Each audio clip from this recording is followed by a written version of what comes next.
Ja, beste kijkers, het is weer zoiets. Ook in moeilijke tijden. Zeer van natuurlijk onderweg. Voor ons, waar zitten we ergens, jong? Ja, we zitten ergens in Maastricht en we gaan vandaag eens op bezoek bij iemand die heel erg bezig is met het milieuprobleem. We hebben allemaal te weinig brandstof. De wet allemaal maar niet. Er worden allerlei maatregelen genomen, klimaatmaatregelen. De hele wereld moet op zijn kop. Maar vroeger had ze gewoon een auto die ging op stoom, gewoon warm water. En we gaan eens kijken bij mijn neef Philippe.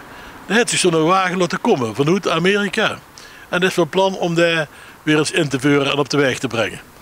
Het gelijk, dus niks goedkoper als stoom. Dus we gaan eens even kijken naar Loerensie. Kijk eens daar.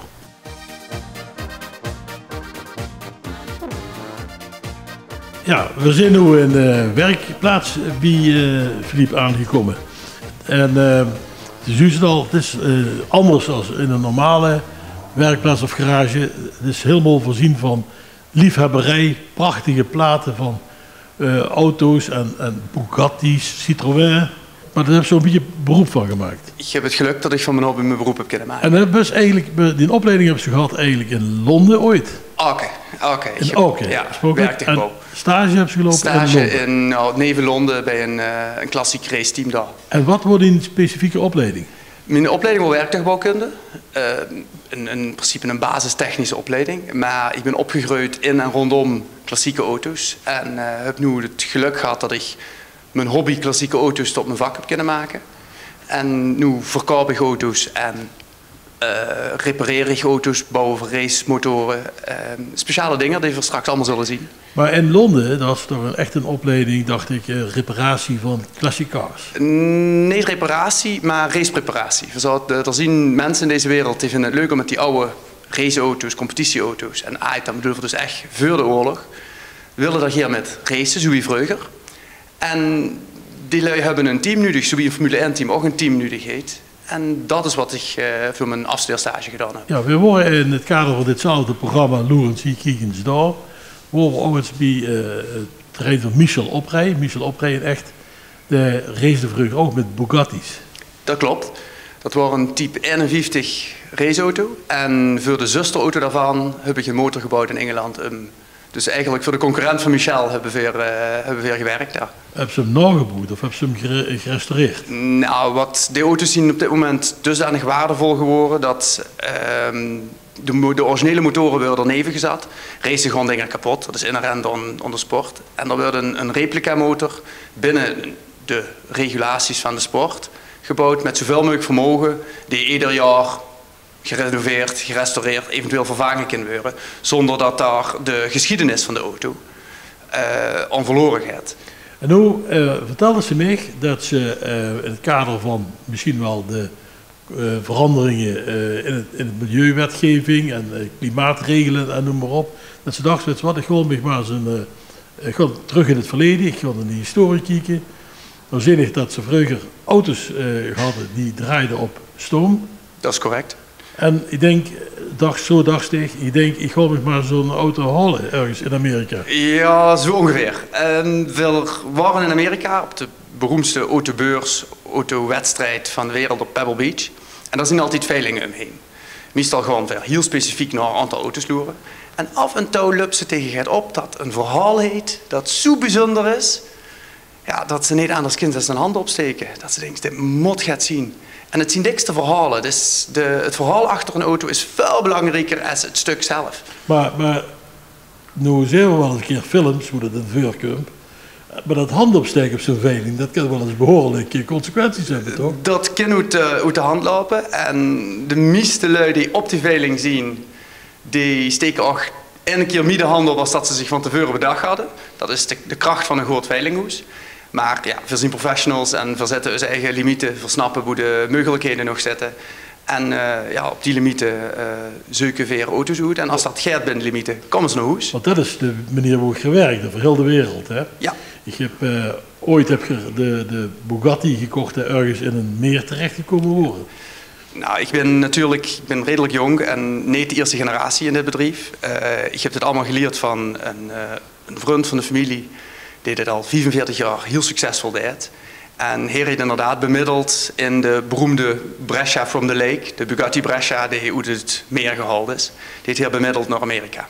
En de staat op het ogenblik in Amerika? Ja, in het museum van Peter Mullen in Oxnard. Overigens absoluut de moeite waard als iemand oets in die contraille is. Het is echt de omweg waard. Ja, bijzonder. Nou, laten we eens gaan kijken wat ze... Sesam opening. Even kijken.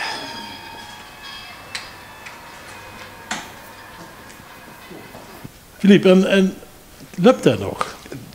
Het zou moeten lopen, we hebben er met gereden. Maar het is niet evident om in te stappen en te rijden.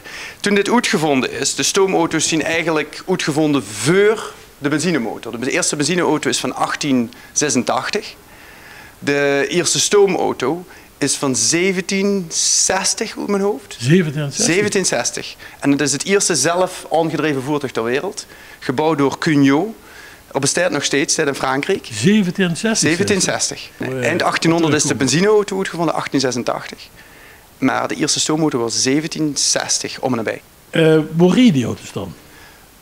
Boerderijen. Waar reed die toen in 1780? De eerste auto is uitgevonden dus door Cugnot. En dat was een opdracht van de Franse heerser op dat moment om artilleriestukken te slepen. In plaats van paard. Een soort militair Ja, een sleepvoertuig. Een tractor. Bijzonder. Eigenlijk een tractor. Als we deze nu aan het werk willen krijgen, wat moeten we dan doen? Dan moeten we eerst de benzinedruk op peil brengen. Deze auto loopt dus op water, maar dat water moet verwarmd worden. En dat verwarmen dat ging in deze redelijk moderne stoomauto, 1910, op benzine. Omdat benzine overal te krijgen was. Achterin, onder de achterzit, zit een tank voor de benzine. Onder de voorzit zit een tank met 200 liter water. Daar kan er 90 kilometer op rijden. En voorin zit geen motor, maar een ketel. En een ketel is exact zoals je woord zegt. Het is een bak met water. En onderin zitten de branders. En hier moet ze water in die hoor. Nee, water komt van achter, wordt de ketel ingepompt. Dit is de show. Hij komt De klapt een beetje zo. Ja, nou, op het moment dat het benzine is en geen kool, heeft er redelijk weinig verbranding. Het is eigenlijk een hele zuinige manier van rijden. In de vroege jaren, rond 1905 tot 1910, waren stoomauto's sneller, luxueuzer, stiller als benzineauto's. En de enigste rijden dat ze niet doorgezet zien, is dat het starten tussen de latere 20, 24 minuten. Maar deze ben ik ruim 2 uur mee bezig als ik hem aan het lopen wil krijgen. Toen moest hem eerst op temperatuur brengen, de vlammen laten branden en dan krijg je langzaam druk in de ketel. Dat duurt dan nog wel even voordat ze weg is. Dat wordt het nadeel. Dan kan ze beter met de fiets gaan, toch? Dat ligt erom wie weet dat ze moest. Oké. Maar dan nog? Ja, een leuke anekdote over stoomauto's is dat de wetgeving in Engeland nog steeds zo is dat als ze een stoomauto bezit, is de wet zo dat ze in ieder open water mag tanken. Oh, en dat is mooi. Deze auto heet dat gelukkig nog, want boeren kochten weer deze stoomauto over al die andere. De auto is dus van 1910, is 110 jaar oud en heeft 70 jaar in de handen van dezelfde familie gezeten. Is nooit overgeschilderd, is nooit modern geweest. Het enige dat er ooit aan gebeurd is een technische reparatie, niet eens een renovatie. Maar is er wel ook 70 jaar lang gebruikt geweest? Wanneer is het voor het laatst gebruikt? Een week of 4 geleden. Dicht hier? Ja.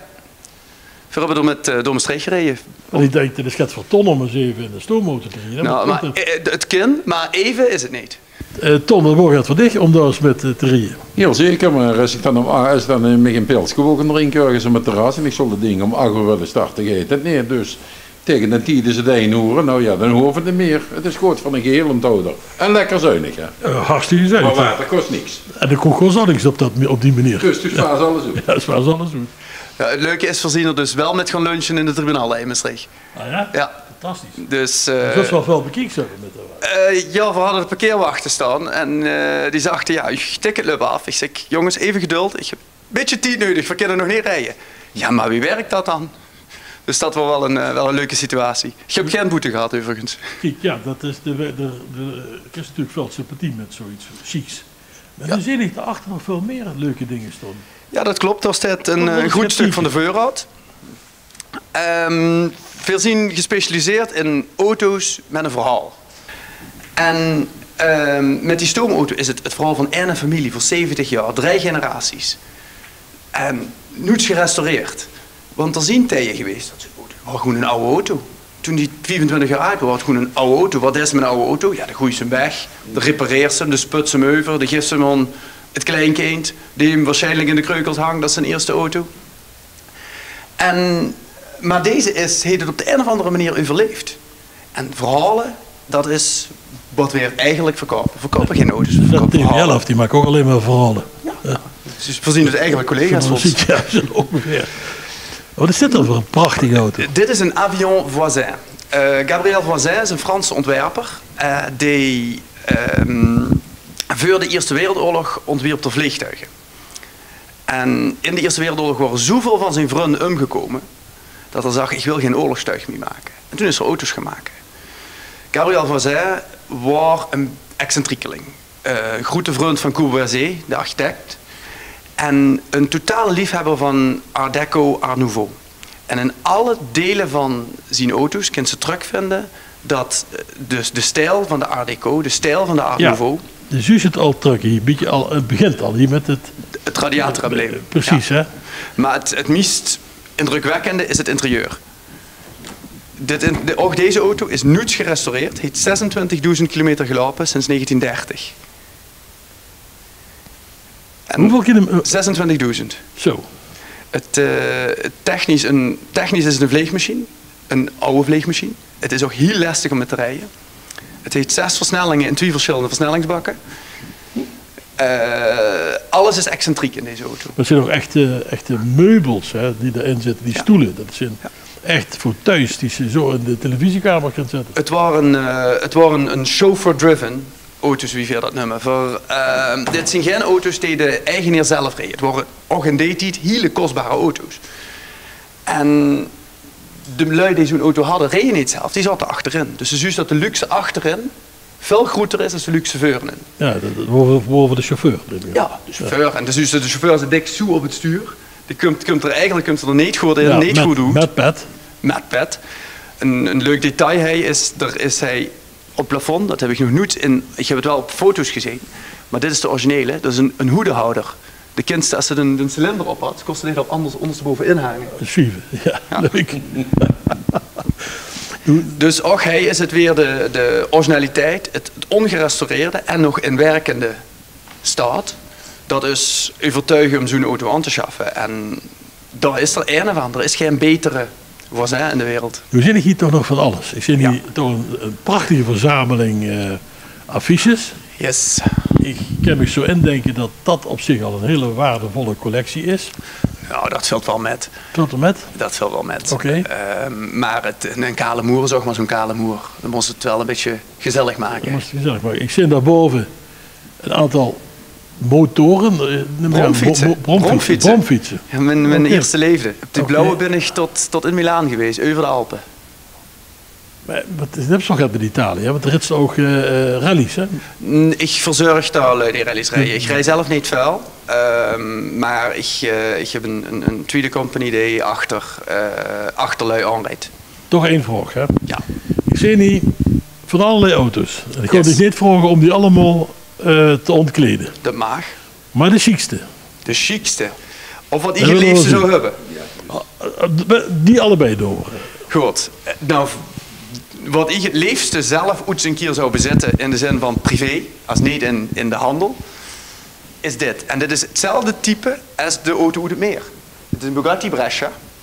De eerste 16-klepper motor die in productie gebouwd is.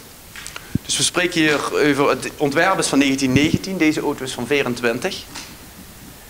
En de Bugatti ontwierp in 1919 een auto, de Brescia, toen nog gewoon type 13 genoemd.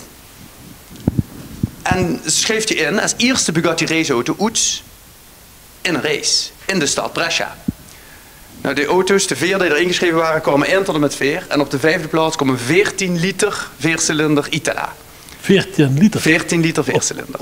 Dit is 1500 cc, 16 kleppen. Het wordt het meest technisch vooruitstrevende motorontwerp van zijn tijd. Maar hoeveel benzine moest ze dat metnemen? De 14 liter auto? Ja? Nou ja, ook toen deden ze pitstops. Maar dat soort auto's hebben dik 200, 250 liter benzinetank. Dit is dus 1500 cc en die reed die 14 liter helemaal zeuk. Ongelooflijk, wat een prachtig ding, hè? Ons het koffer ligt klaar, jongen. We kunnen erin en weg. Ja, maar daar zit waarschijnlijk wel de picknick spullen in. Nee, geen picknickspullen in dit geval, gereedschap. Oh. Want ook dit soort auto's, dit waren dus competitieauto's. En na dat succes in de competitie maakte Bugatti er een langere versie van. Dat is dit, type 23. Die als een sportwagen op de markt gebracht werd. De sportwagens financierden het racen van Bugatti. En kijk, mooi het stuur aan de rechterkant nog, hè? Ja, alle vooroorlogse sportwagens in Europa hebben het stuur aan de rechterkant. Daar is ook een rijenveur. Dat is eigenlijk heel leuk. Vooral iedereen vraagt, is dat een Engelse auto? Is dat een Engelse auto? Nee. En die wordt er zo weinig verkeer. Dat inhalen was helemaal niet van belang. Wat wel van belang was als ze rechts race, dat ze de rand van de weegkoers zien.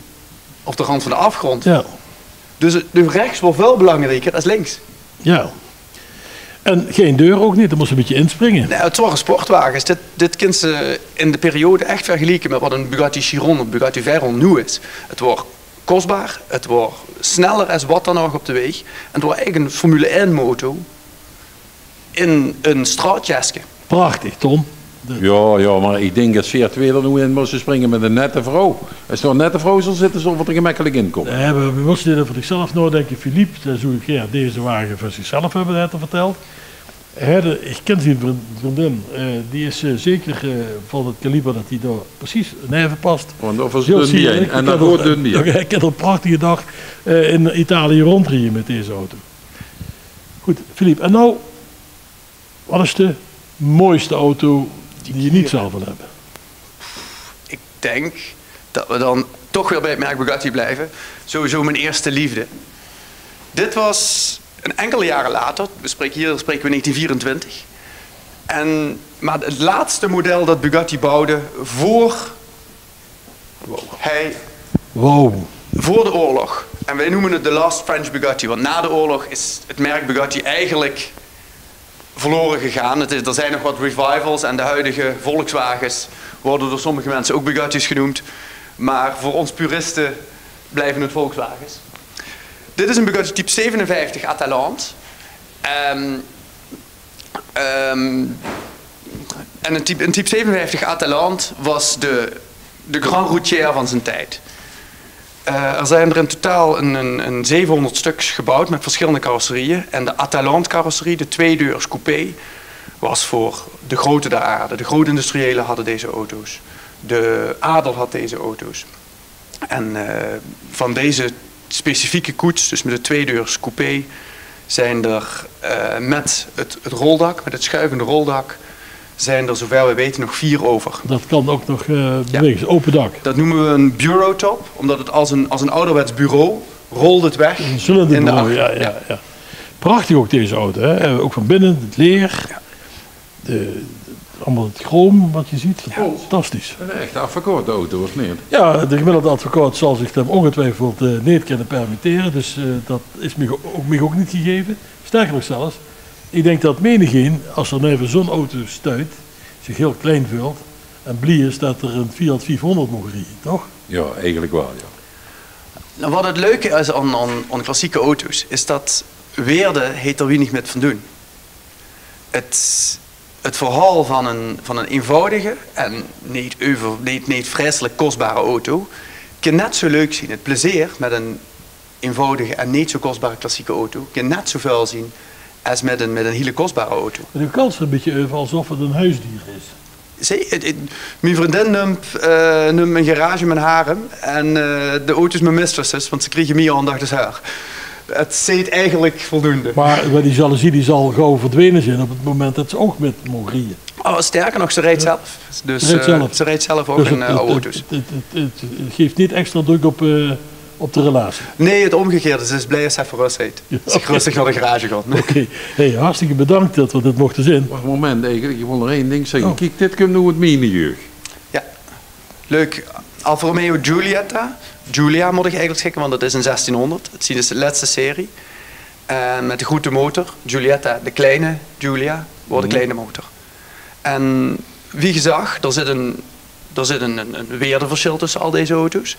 Maar dat is net zoveel plezier als dit, als de Brescia. Je kent de echte liefhebber. Hè? Het gaat niet over het geld, Ton. Het gaat altijd over wat het leven brengt en het geluk wat ze ermee hebben. Het is het plezier van het gebruik. Ik zal zeggen, leefkijkers, toen de volgende keer bij Loeren zie je kijken staan. En misschien hebben we dan weer zo'n interessant onderwerp als vandaag.